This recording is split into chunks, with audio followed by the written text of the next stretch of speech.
All right. So for our hot tag All this right. week, we got WarGames Survivor Series from WWE. I'm just going to go in kind of order of hotness, I guess. Okay. I didn't have anything I didn't like. The lull of the night was Gunther versus Damian Priest. Um, it was a good, serviceable match. It was really good, actually. The match itself was really good, but it ended when Finn Balor interfered. He did his stomp on Damian Priest on the outside, and then Gunther kicked his head off, and then took Damian Priest in, power bombed him, and pinned him. Up until that point, it was a great match, and it could have gone either way. But then Finn got involved, and I knew how it was going to go. And I'm not sure who's supposed to face Gunther next, but I'm guessing Damian and Finn are going to go at it. So I don't know what's happening here. I don't know if it's going to turn into a three-way or what. But this was kind of the lull of the night. It was kind of the only thing that didn't really deliver as far as a pay-per-view match of this caliber. Moving on from there, we had LA Knight versus Shinsuke Nakamura. Also really good. Much better than uh, Gunther and Damian Priest. And I mean, they were really hard hitting all night. And Shinsuke Nakamura picks up a clean win here and wins the U.S. title, which is wild to me because they've been building LA Knight as like this Gunther level U.S. champion, and now he's just not champion anymore. It's Um, especially weird coming off like the whole like best of seven series for the last challengers, and even they couldn't get it done. And then all of a sudden Shinsuke comes back out of from wherever he was, from the Twilight Zone or whatever, and all of mhm, a sudden he just knocks him off, no problem. yeah, Barely an inconvenience. right. It was wild how just like simple it was. So then after that we had Braun Breaker and Ludwig Kaiser and Sheamus in a triple threat for the Intercontinental title.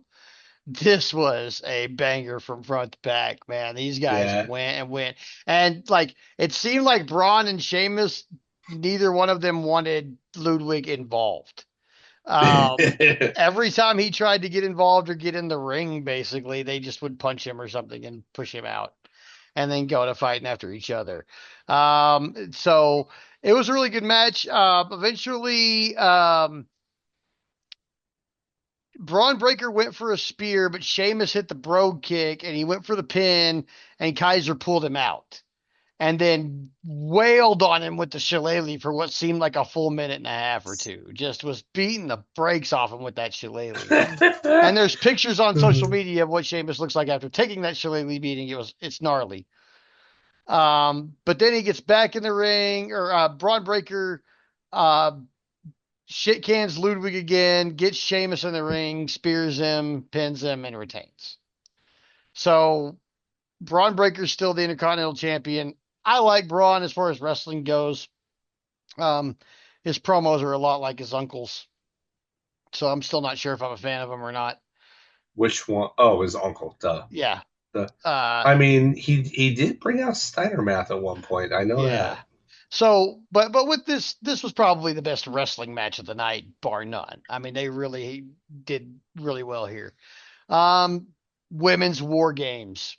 So we had Naomi, Bailey, Bianca Belair, Io Sky, and Rhea versus Liv Morgan, Raquel Rodriguez, Naya, and Candice LeRae and Tiffany Stratton. Io Sky was in this match, so 100% she put a trash can on herself and did a moonsault off the top of the cage. I knew it was coming because when she did her entrance, she literally had a harness on, and attached to said harness was a trash can. Like she There you came out go. to the ring I like mean, that. So we knew that shit was happening. yeah. Um, but while she was doing that onto one group of people, Tiffany Stratton was hitting a stereo swanton bomb on the other side off the top of the cage. So cool spot. The match itself, up all the entrances before War Games actually began, when everybody was in there, was kind of eh. Yeah. But after that, the match itself was freaking awesome, man. They really got Good. violent. Great match. Face team picks up the win. They had the advantage too, so I didn't expect them to get the win, but they totally picked up the win. Then men's war games. A lot to unpack here. First of all, I want to say Bronson Reed looks like somebody who could absolutely beat the brakes off of everybody and kill you. Yeah, he does. Also is super effective at getting his ass beat. He looked fantastic in defeat here. Just really taking the big bumps. Like, okay, so I'll just go through some of the big spots because this was just a spot fest from beginning to end. Okay. Um, at one point, Tama Tonga was going to kick. So it started with Tonga Loa and Jey Uso. At one point, Tama Tonga was going to come in and Solo stopped him and put out Jacob Fatu. So at that point, when he did that, it was Tama Tonga or Tonga. I always get these guys confused, but it was one of the brothers and Bronson Reed and Jacob Fatu against Jimmy and Jey Uso, Okay. and they were just destroying them. Um, at one point, they had brought a table in. They lay everybody's in. They lay Roman Reigns on the table. Bronson Reed goes up to the top rope like he's going to do a tsunami and then climbs up to the very top. And he goes for a tsunami on Roman Reigns off the very top of the cage, and CM Punk jumps up and grabs Roman Reigns and pulls him off the table. And That's it a was, long way oh down. my God, it was such an impact too because of how big this dude is. Like, my God, it was insane. Um, we had, at one point, so everybody's in except Roman. CM Punk cut Roman off and went in before him. So Okay. everybody's in. Wait, can So, you do that? well, I mean, they were all in a You can cage, do just that? standing in one communal cage together. Like they kind of I like thought they the do in like Blood and Guts. yeah, but I thought like the order was determined ahead of time. No, no, in this case it wasn't. They were just whoever was ready to go or whoever they were sending. That doesn't make any Yeah, damn sense. and, Just I put mean it your didn't. toughest guys in The there at the order beginning. the order of who win and win really didn't have any effect on how the match went. It was good all around. You Even know. even that entrance part where everybody's kind of getting in it was good. But so they get to the end. It's so, like Roman's still in the cage. Solo is in the ring with everybody, so it's like 9 guys in the War Games, and Solo pulls out a chain and locks the door. And honestly, they played it exactly like I thought they were going to immediately. But the first thing I thought was, you're gonna lock the door and it's an open top cage. Yeah, like And then Roman comes walking down the what? aisle and he pulls on the door and it won't open, of course, because it's locked. He asks the referee for a key, and the referee's like, I don't got a key to that lock. He's like, okay. And then he walks over and he looks up at the cage and he sees the part with the thick bar in the middle. And he Yeah, goes, all right. And he climbs it. And I'm like, no shit. yeah. um, Like I mean, it's not normal for the heels to be dummies. mhm. Like I mean, I guess So this just goes to show how dumb the new bloodline is. um, they are really building Jacob Fatu to be a monster.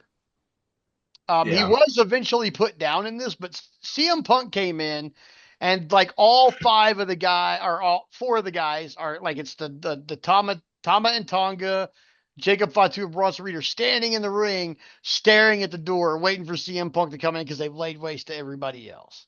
And CM yeah. Punk gets out there and he's like, "Nah, I'm not getting in." And it looks like he's gonna leave. And then he pulls up the apron and pulls out his good friend Toolbox from the Ugh. Drew McIntyre Oh fight. man. And so he Oof. gets in the ring and he goes to shit cannon everybody with the toolbox. Jacob Fatu comes running at him and he does this crazy like catch running cutter on Jacob Fatu and plants him face first to the top of that fucking toolbox. Pops up like he's about to do the go to sleep, and Jacob Fatu pops up right behind him Ugh. and is just shaking it off like, nah. And CM Ugh. Punk's like playing it up to the crowd. He's like, I'm going to make him go to sleep. And he turns around and Jacob Fatu takes his fucking head off. Bam! Like, oh, I was just like, oh my God, he got up from that. And then, like, he got up from that. What the? Because, like, Yeah. when he hit him, I said, what the fuck? And he was up so fast. He was up so fast from getting hit like that that I immediately said, what the fuck again? It was back to back, what the fucks. And I barely had That's time to get the first one out before I had to say the second one because I mean, he hit face first on that toolbox and got up immediately. Just pop back up. well then. So Wow, that's oof. yeah, it I was mean it was that's gnarly. putting somebody over real good. So I mean, it was a great match altogether. It was super violent. Sami Zayn showing out. Everybody who had to take an ass whooping took one really good, man. Like especially when like Fatu and Bronson Reed were in there, and it was like Sammy and the Usos, and they're just getting Yeah, thrown around because those are the three strongest guys in the new bloodline against like the arguably, I mean, because we have CM Punk in the equation, arguably the three weakest guys on this team. yeah, Um, and so they're just like having it out. And then like once Roman gets in, like him and CM Punk look like they're about to have a little bit of a spat, and Paul Heyman comes running up to the cage. He's like, "No, no, no, no, no! Tribal Chief, best in the world. If you coexist, great things happen."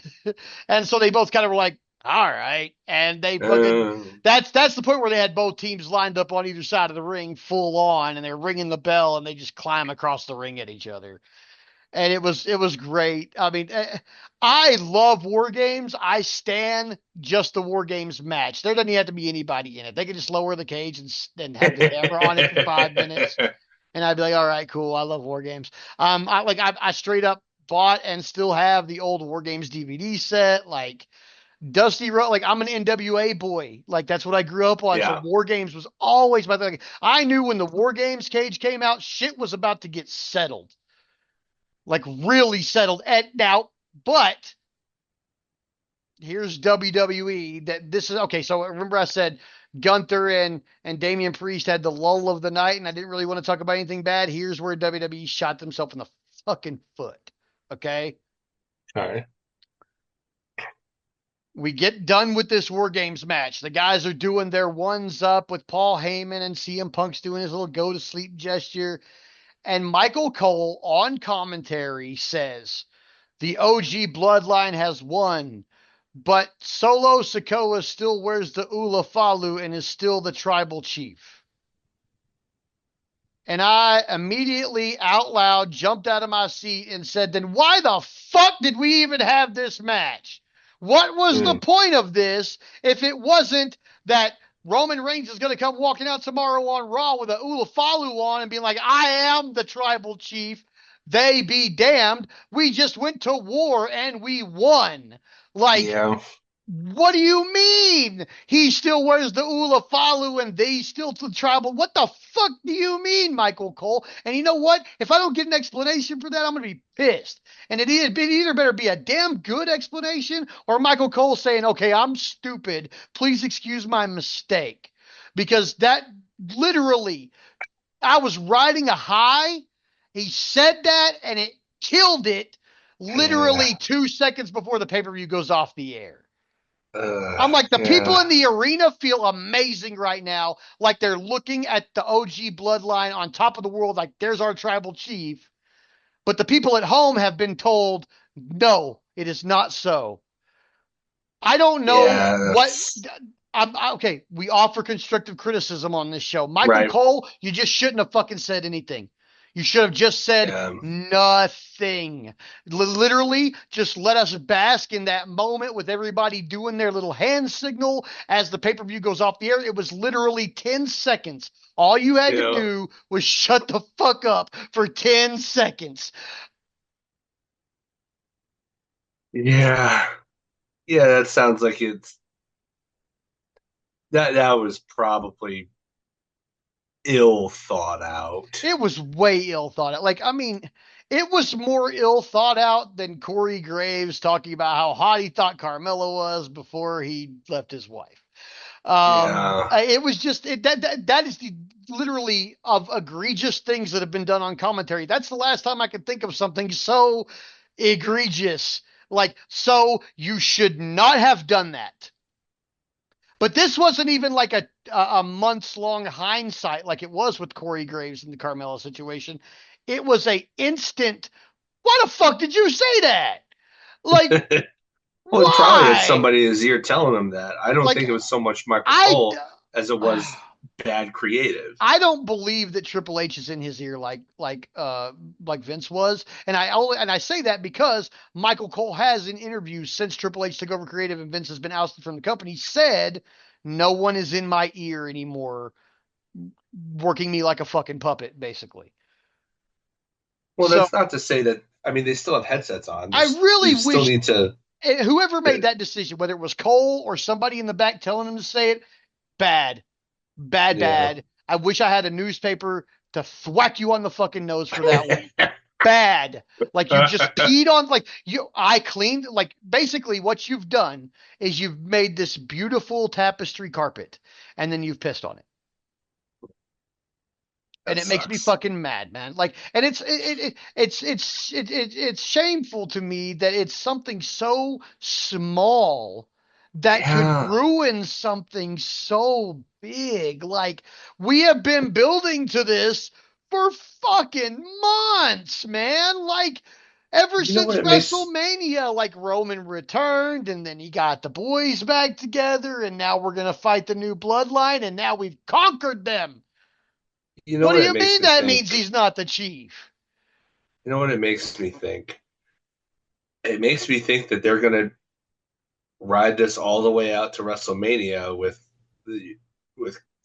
Roman taking on Solo for the Ulafala and the title of tribal chief proper I for hope real. so, man. I hope it's something along that lines. I hope we get an explanation like first thing on Raw, although I know it's probably gonna wait till SmackDown.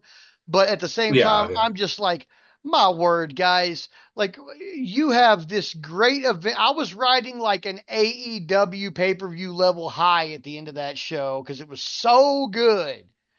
And then in the last 10 seconds, Michael Cole had to say something yeah, so dumb yeah. that I was like, Um, who the fuck let this guy have a microphone tonight, even though I know damn well he's got one every night? Like, yeah. I mean, I, I, that's the only thing I had to complain about really about the show though. Like Gunther and Damian Priest was the least good match on the card, which is not saying it was yeah, bad. It was just saying it wasn't as good as the others. yeah, And Michael Cole just had to ruin the whole damn thing. Um, so yeah, but other than that though, let if we take away Michael Cole's throwaway line at the end of the show, a fucking plus. yeah. I mean, maybe that's a little bit of internal bias because I love a War Games match and I really love two War Games matches, but everything about this show was enjoyable. I had a really great time. Thanksgiving Wrestling Saturday needs to be a thing. Like this always Yeah, needs to be a thing. Thanksgiving Wrestling Saturday because I have had a yep, couple days off. I'm recharged. I'm like ready to take on something big. And my big thing that I took on Saturday was 7 hours of wrestling. And I yeah. enjoyed every fucking second of it. So I mean, we were well fed this week. I think everything was good. Heck yeah, we were. WWE was super good this week. Uh, I still can't believe how well we were fed. Honestly, like it's just it warms my wrestling heart. mine I'm so too. glad the overwhelming, I wouldn't say it was 100%, but the overwhelming consensus online was that this was a very good week for wrestling. And I am a fan of very good weeks of wrestling for wrestling fans.